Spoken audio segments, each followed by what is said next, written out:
Well, it's lotions and potions time. What does that mean?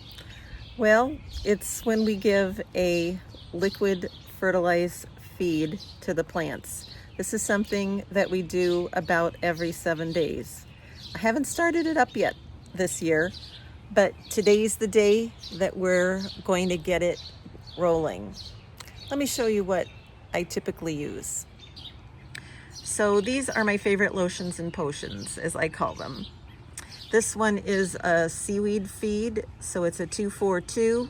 That one is CalMag. Since I started using CalMag, I have had no blossom end rot on my tomatoes. This is a Chilean nitrate organic, it's water soluble. And the Tiger Bloom is a great one for getting those blooms boosted. And Dr. Earth is just my overall winner for whatever ails anything. I like a weak solution and often. So this solution has the CalMag. So this is what I am feeding the tomatoes. This darn bunny cage sure makes things a little bit more challenging, but we'll get it to work. So the mix that I made up this time is one that's good for my peppers. And I just am so proud of this little Corono de Toro. This is the one plant that I did buy as a plant from the nursery. But, it's only been in the ground but maybe 5 weeks. But look at how great it's doing. So I'm going to give it a little feed.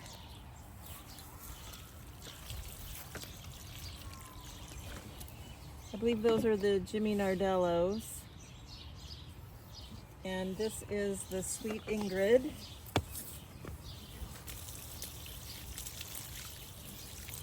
And the Alma Paprikas, which have kind of looked a little yellow.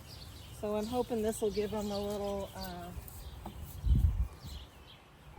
something to get going. And then the last one here on the end is a habanada. So it's a habanero that doesn't have all the heat. These two are my ahi mango. This is the one that's hotter than heck at 100 to 150,000 Scoville, and this is just a light heat in Anaheim pepper. This one came from Nanu and Grinch over at plot number 9, and Allie sent me this one. Well, I have some seedlings of Kaho, Kajari, and just one sugar baby. Direct sown, my Kajaris are doing very well. This I left open for those seedlings, whoever did the best. And I just pulled out some of the sugar babies that were here, leaving 4 so I can see who is the last 2 strongest. And those 3 Kaho are doing nicely, and it looks like maybe a 4th is still coming. I usually just do them at the ends of this ladder mesh hoop that I have to crawl the melons up. But I think I'm actually going to plant some down here in the center of both of these as well. So let them climb, let them that, and let them sprawl, because I want melon. Well, we're trying to solve a problem right now. This is the 3 blueberry bushes that we potted up, and they appear to have more blueberries on them than previous years because of this. So, and some of them are starting to turn. So we need to protect our crop from the birds. So this was a wooden structure that we made into a brassica cage last year with Enviromesh over it. That might work. We're going back to the shed and see what else we got. Well, 2 might be a charm. This is our second solution for protecting the blueberries. This is a green stake that we use to hold up the chicken wire fencing. Putting that in the pot.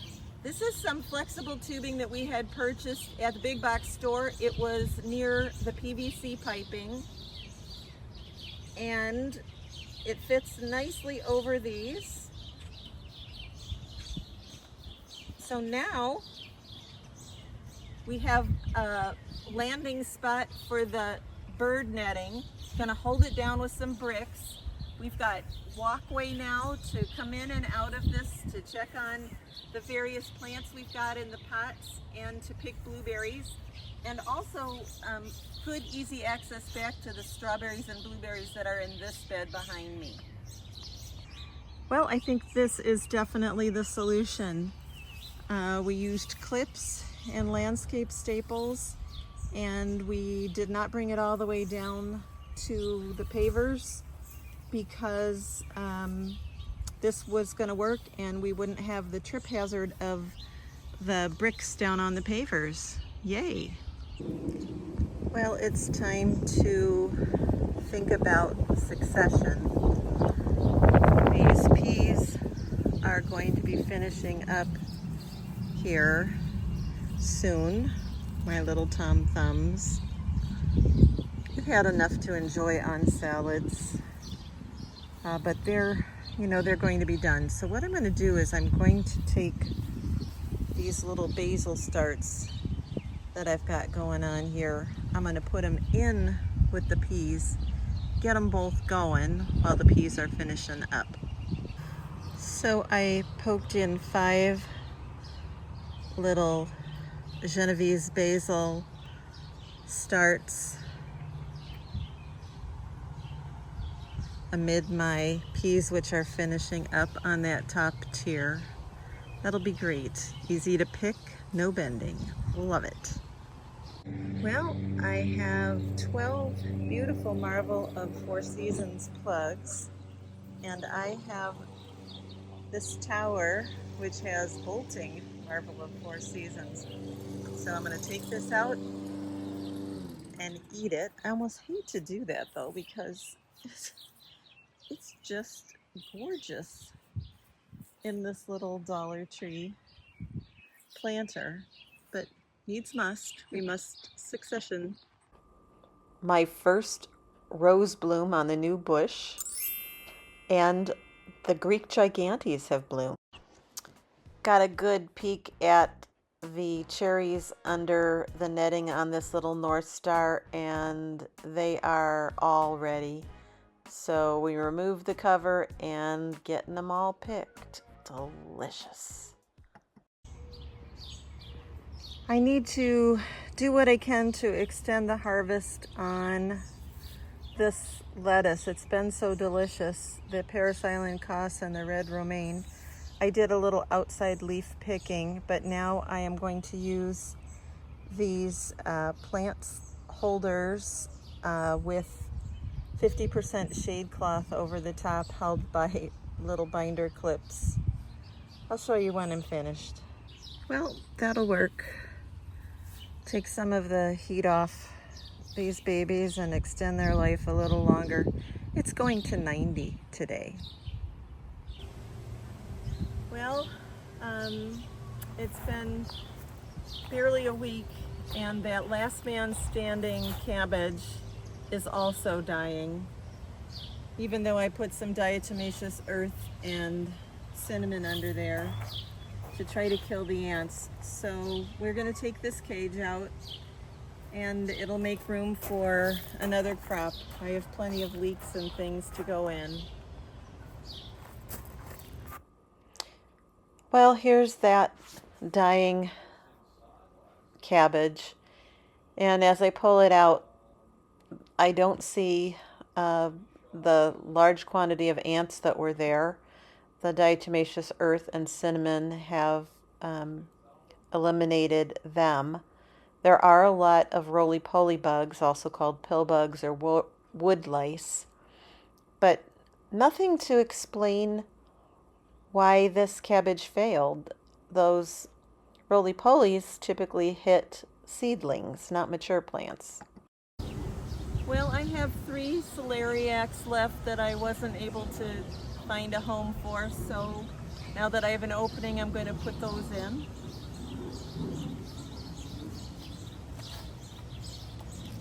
Ooh, very nice root structure.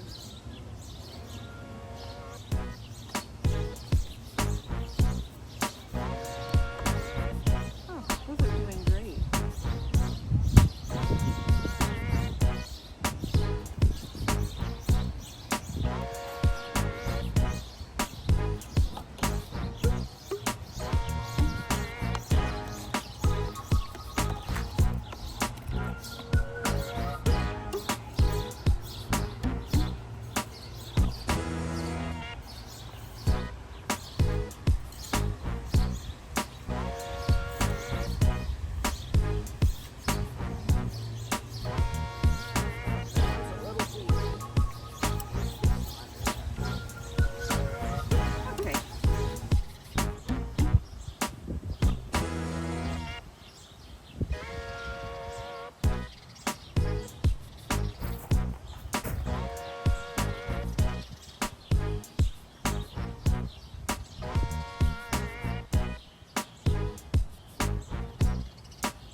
We've got 3 celeriac and a nice grouping of American flag leeks where the cabbage came out.